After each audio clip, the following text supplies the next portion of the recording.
இந்த பொருளை ஆய்வுக்கு உட்படுத்தி மறுசுழற்சிக்கு சாத்தியமாக்கி இருக்கின்றோம். இந்த மறுசுழற்சி பெருமளவில் உற்பத்தி செய்வதற்கு ஆயத்தமான மேற்பார்வை வேலைகளை எடுத்துக்கொண்டுள்ளோம். வெகு சீக்கிரம் தமிழ்நாட்டில் இருக்கின்ற அனைத்து மாவட்டங்களிலும் ஒவ்வொரு மறுசுழற்சி மையம் அமைத்து குறிப்பாக பொது குப்பைகள் இருந்து வளமாக மறுசுழற்சி செய்து இதுபோன்ற இருக்கைகள் மற்றும் பள்ளி உபகரணங்கள் மாணவர்கள் அமர்வதற்கு தயார் செய்ய உள்ளோம். பொறுப்புள்ள சொங்கமாக நாங்கள் இதை ஆதரித்து மேன்மேலும் சென்னை பெருநகர மாநகராட்சி மட்டும் இல்லாமல் தமிழ்நாட்டில் இருக்கக்கூடிய மற்ற மாநகராட்சி, பஞ்சாயத்து யூனியன், கிராம பஞ்சாயத்து இடங்களுக்கும் இலவசமாகவோ அல்லது குறைந்த விலையிலோ பொதுமக்கள் பயனடையும் வழியில் இருக்கைகள் தயாரித்து வழங்க உள்ளோம்.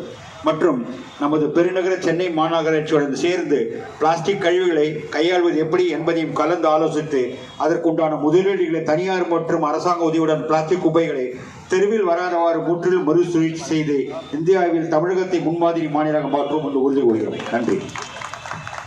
தற்போது பிளாஸ்டிக் உற்பத்தியாளர்கள் சங்கத்தின் சார்பாக முதல் கட்டமாக அந்த வழங்குகின்ற இந்த 42 இருக்கைகளை மாண்புமிகு மேயர் அவர்களும்